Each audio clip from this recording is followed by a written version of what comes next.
The photographs that developed themselves, and the one that showed me the day I disappeared started with a camera. Not a new one, but an old one. A 1968 Polaroid land camera model 340 with black leather bellows and chrome trim. The kind that spits out photos you have to wait 60 seconds to watch develop. I found it at an estate sale in Portland, Oregon, on a rainy Saturday in September 2025. The house belonged to an elderly photographer named Margaret Holloway, who had died alone at 92 with no family. The sale was run by a liquidator who didn't care about stories.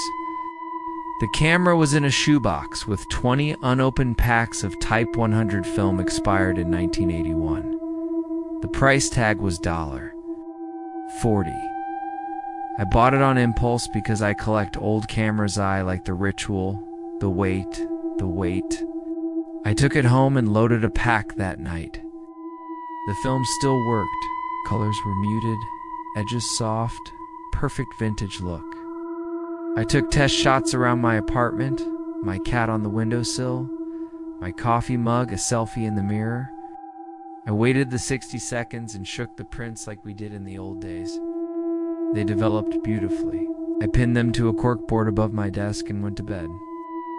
I woke up the next morning to new photos on the board, 3 of them. I hadn't taken them.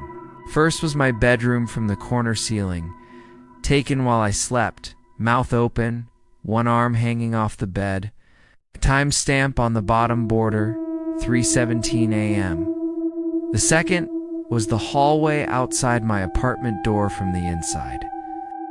Looking out through the peephole, distorted fisheye, the hall empty. Timestamp, 3:41 a.m.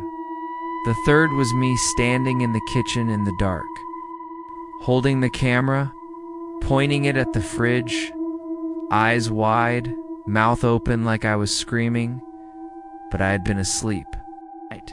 Timestamp, 4:03 a.m. I checked the film pack, 8 shots left.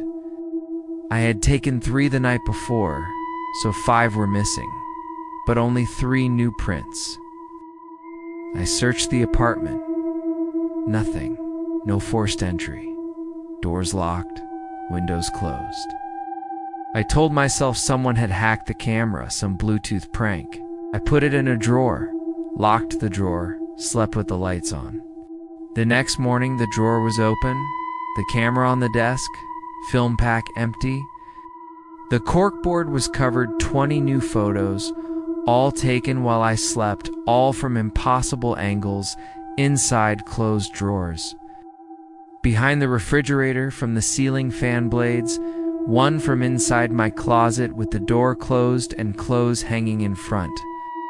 One from under the bed looking up at me sleeping. The last one was me again in the bathroom, standing in front of the mirror, camera to my eye, taking a photo of my reflection. But in the photo, the reflection was not holding a camera, it was holding a knife to its own throat. Timestamp, 5:55 a.m. I hadn't been in the bathroom at 5:55. I checked the mirror, no knife. I threw the camera in the trash, took the bag to the dumpster outside, came back. It was on the desk again, film reloaded, fresh pack, unopened wrapper on the floor. The corkboard had one new photo, me taking the camera to the dumpster. From behind, someone else holding it. Timestamp 7:22 a.m. The figure behind me had no reflection in the glass door. I started documenting, set up my phone to record the desk 24/7. The footage showed nothing, no one entered, but every morning new photos appeared. Subject was always me, doing things I didn't remember, things I hadn't done yet. On October 1st, a photo of me at a coffee shop I'd never visited, talking to a woman I didn't know. Timestamp, October 3rd, 14:22. On October 5th, a photo of me in a hospital bed for an arm heart monitor, flatlining. Timestamp, October 18th. 9/11. I stopped sleeping, drank coffee, took no DOs, stayed awake 72 hours. The photos kept coming. One showed me asleep on the couch, exhausted, camera on tripod taking the picture itself. I tried destroying the camera, smashed it with a hammer, pieces scattered. The next morning it was whole on the desk. Film loaded, new photo, me swinging the hammer from the camera's point of view. I researched Margaret Holloway, found old articles. She was a famous portrait photographer in the 60s and 70s, specialized in self-portraits from impossible angles. Critics called her work revolutionary. She stopped shooting in 1981, the year the film expired. She lived reclusively until death. No visitors, no photos after 1981. Her obituary mentioned one thing. Miss Holloway was known for saying a good photograph captures what will happen, not what has. I found her old studio address, drove there. The building was demolished, now a parking lot. Took a photo with my phone, nothing special. That night, a new Polaroid appeared, the parking lot from 1981. The studio standing, Margaret in the window waving at the camera, time-stamped the day she stopped shooting, started taking the future photos seriously.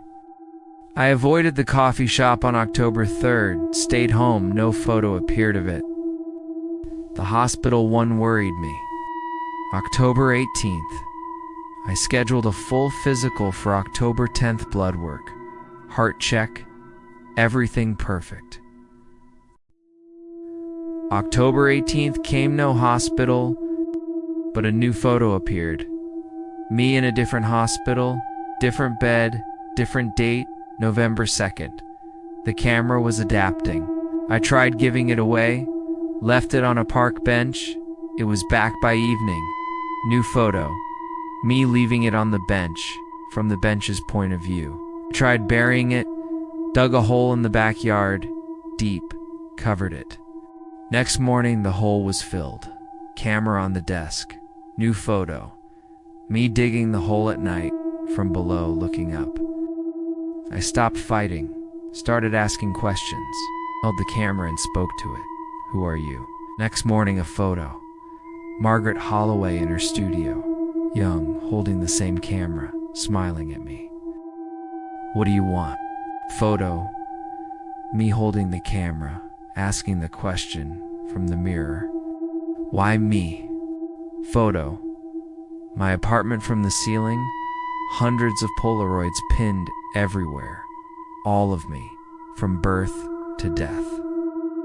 The last one, me old, in bed, camera on chest, eyes closed, timestamp, April 17th, 2061. I realized the camera wasn't predicting, it was collecting. Every photo it took added to a timeline. My timeline, complete, from first breath to last. It had been taking them all my life, from angles I never noticed. The ones I took myself were just the ones I was allowed to see. The rest developed themselves. The camera was finishing the collection. The day I disappear is the day the last photo develops. The one where I'm gone. No body, no trace, just the complete set. Pinned to the walls of a room that doesn't exist. Margaret's studio. The one in the parking lot.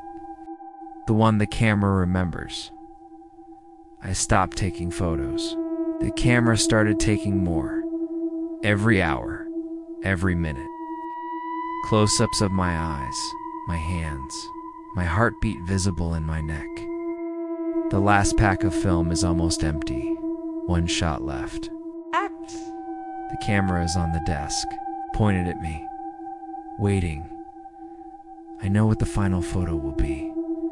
Me, holding nothing, looking at the empty space where the camera was, smiling. because I finally understand. The camera doesn't take pictures of the future. It takes pictures of the moments you're not looking, the moments you're not living, the ones you miss. It collects the life you didn't notice, the life that passed while you were waiting for something better. The collection is almost complete. The final photo will be the one where I stop waiting, where I disappear, not die. Disappear into the photographs. To join Margaret, to become the next keeper, to wait for the next person who finds the camera at an estate sale. The cycle continues. The photos develop themselves forever. I'm writing this now. The camera is watching. When I finish, I will take the last photo of the empty room after I'm gone. The timestamp will be the moment you read this. Look at your screen. The photo is developing. You're in it, standing in your room, reading this. The camera is behind you. It always has been. Smile, the collection is complete.